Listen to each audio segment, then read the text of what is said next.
Hello student, welcome to my channel, my NCERT and engineering classes. Today we are start with a new chapter of physics class 9, chapter 11, work and energy.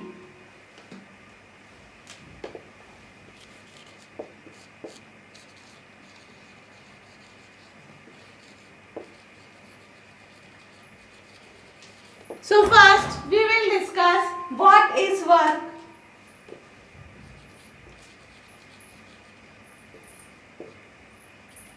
Work is the product of force and displacement caused by the force.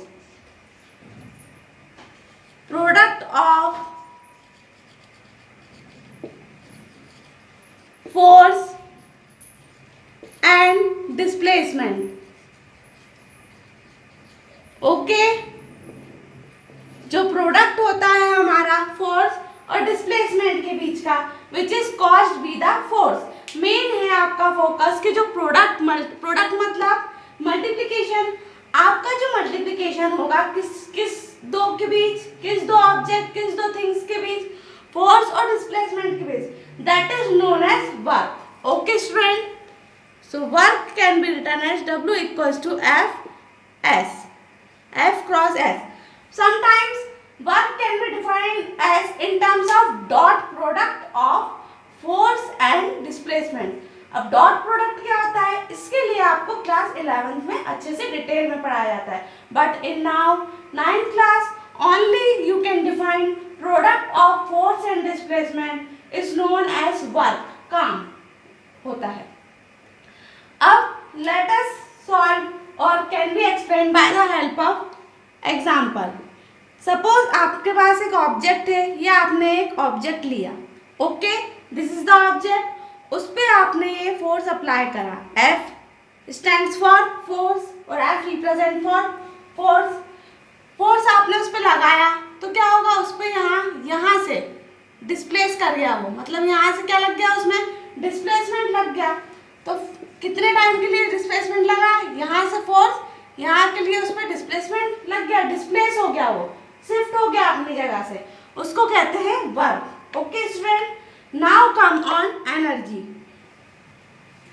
So anybody know what is energy? Write down in comment box.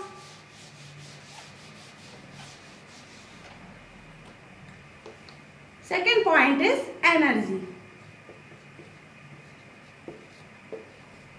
Okay, so energy can be defined as capacity to do work.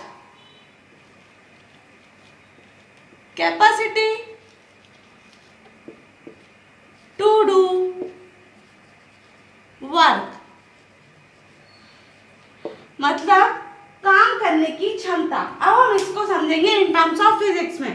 जब आपने कोई काम करा या जब आपने कोई work किया तो उस पर आपको क्या एनर्जी लगानी पड़ेगी, तो उसको कहते हैं हम energy.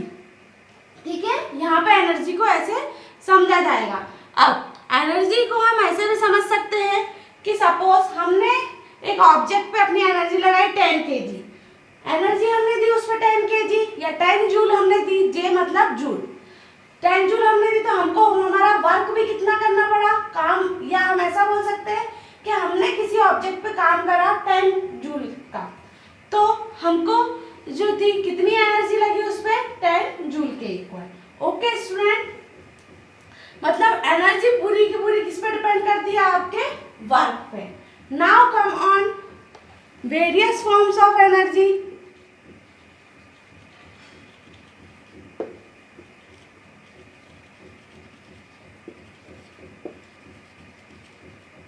All of you understand? If you have any doubt and query, please write down in comment box. Now come on various forms of energy.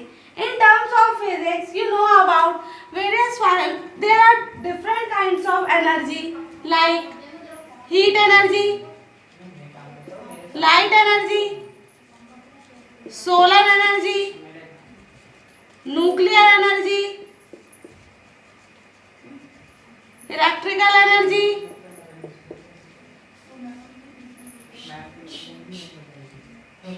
Kinetic energy,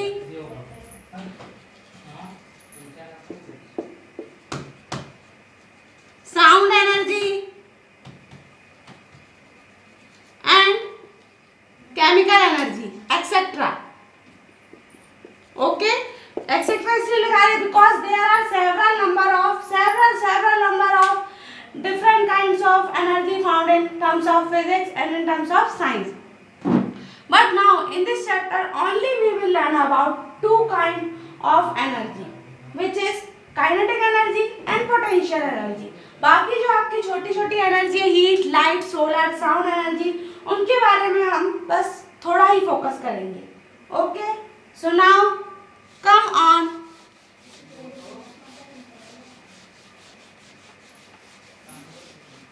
Law of conservation of energy.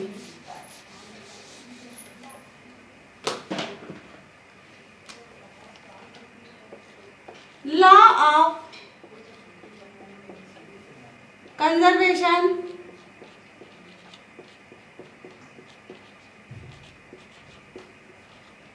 of energy.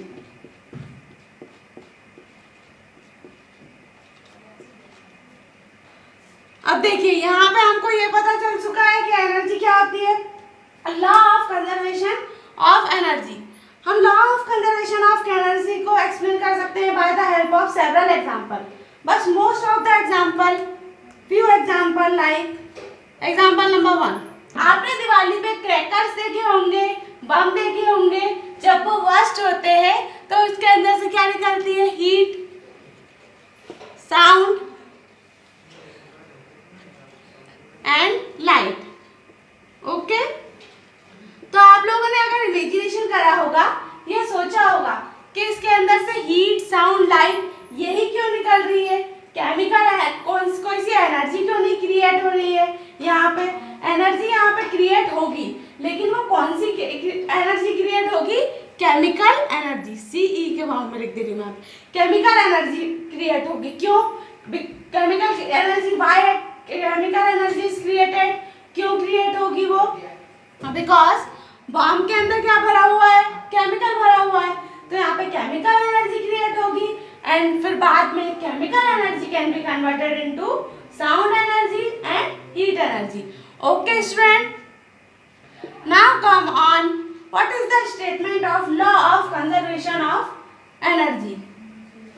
The statement will be written as energy can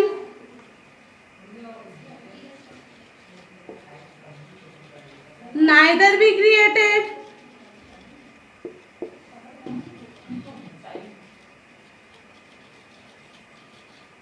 or nor be destroyed.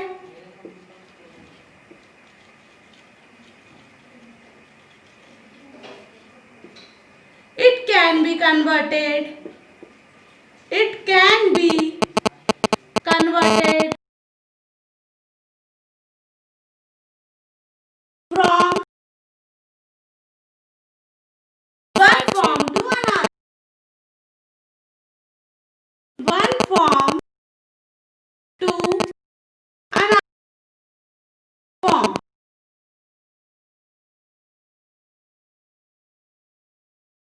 The total energy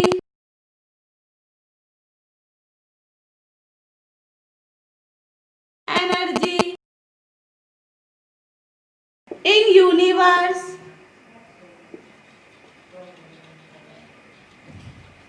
is always constant.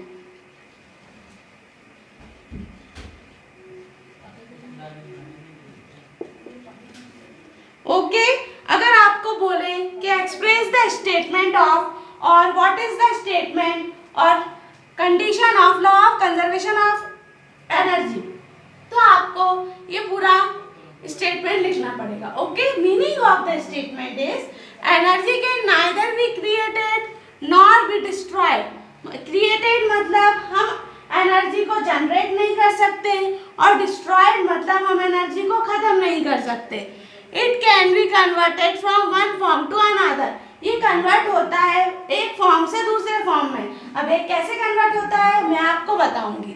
The total energy in universe is always constant.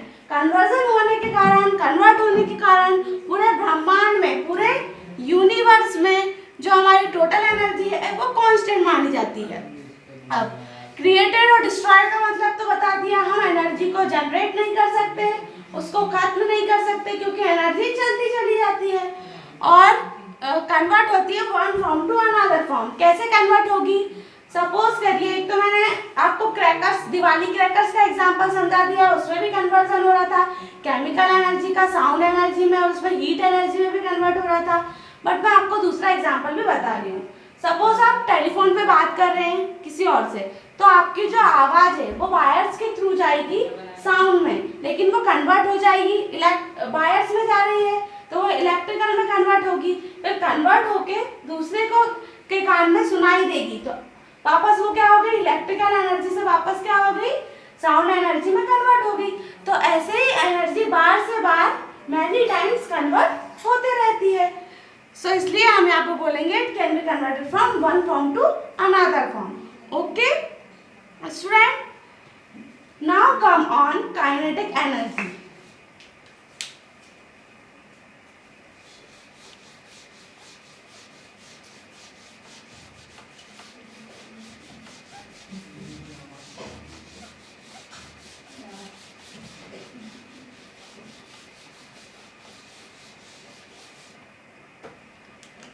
KE short form में हम उसको लिखते हैं kinetic energy. Okay student, so anybody know about what is kinetic energy? The energy which possesses by virtue of its motion is known as kinetic energy. Energy which possesses by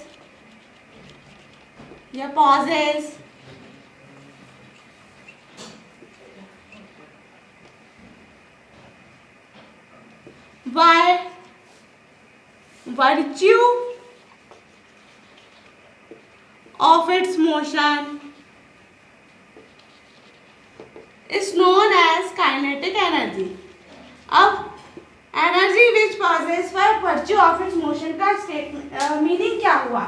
ऐसी energy जो कि change होते रहेगी या conversion होते रहेगा उसमें motion के कारण। अब all of you know about what is motion. Motion is movement, changes होना ही मोशन कहलाते हैं। जैसे कि फॉर एग्जाम्पल आप बस चल रही है या ट्रेन चल रही है या फ्लाइंग एयरक्राफ्ट फ्लाई हो रहा है, तो this is an example of kinetic energy. Okay, now come on expression of kinetic energy. This is the examination point of view question. In examination point of view, many times question can be asked as derive the expression for kinetic energy or express the mathematical expression of kinetic energy या proof of kinetic energy. So let us solve or explain or I can explain the kinetic energy expression. Work done by the force on a body W equals to Fs. अब all of you know about what is the formula of work. अभी हमने लिखा था starting में F into S. So F into S equation number 1, velocity of the object changes. यहाँ पे velocity of the object change नहीं हुआ है, चेंज होगा तो उसका स्टार्टिंग पॉइंट क्या होगा? 0 से लेके हम वेलोसिटी को क्या मानते हैं? इनिशियल वेलोसिटी को v, तो 0 to v हो गया। Okay student, A means acceleration according to Newton's second law of motion. All of you know about what is second law of motion equation? F equals to m into a. This is your equation number second. This, अब substitute the value of F in equation number 1. Equation number 1 is W equals to F into S. Substitute the value of F from the help of या by the help of equation number second. F की value ma dot s, तो multiply by s कर दिया। By using equation of motion, third equation of motion क्या होती है? v square minus u square equals to 2as। अब you square यहाँ पे हमारा क्या था? 0 से स्टार्ट हो रहा था, तो 0 ले लिया। v हमारा नहीं था, 0 से v तक पहुँचा था, तो हमने v ही रहने दिया। इक्वल टू 2as में s की वैल्यू यहाँ से निकालेंगे तो कितनी आएगी? s equals to v square 2a जो है अपॉन में चला जाएगा। This is third equation of motion. अब नाउ सब्स्टिट्यूट और put the value of s in equation number this और directly in equation number first. w equals to f into S. All of you know about what is the value of f, m into a, ये लिखी है यहाँ पे, या आप यहाँ से भी देख सकते हो, m into a multiply by s। Value of s अभी हमने क्या निकाली, v स्क्वायर अपॉन में 2a, v square into 2a, a से यहाँ पे कैंसिल हो गया, बचा क्या m v स्क्वायर अपॉन में 2, m v स्क्वायर अपॉन में 2, 1/2 को बाहर निकाला, मीन्स हाफ आपका बाहर निकल गया, क्या बचा m v स्क्वायर। यहाँ पे जो आपका w था, वर्क डन था, यह वर्क था, वो किसके इक्वल है, which is equal to the kinetic energy, and kinetic energy can be represent as this, E for energy और K सफिक्स में आएगा ये E के, ठीक है। So kinetic energy equals to work done. तो जब वर्क डन की वैल्यू इक्वल है मतलब काइनेटिक एनर्जी की इस कंडीशन में क्या हुआ, इक्वल होगा।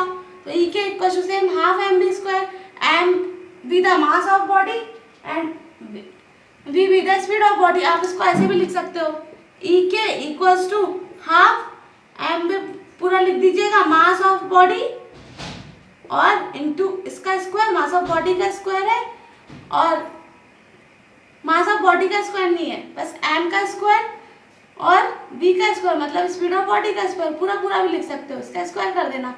Okay student, thank you, like and subscribe my channel.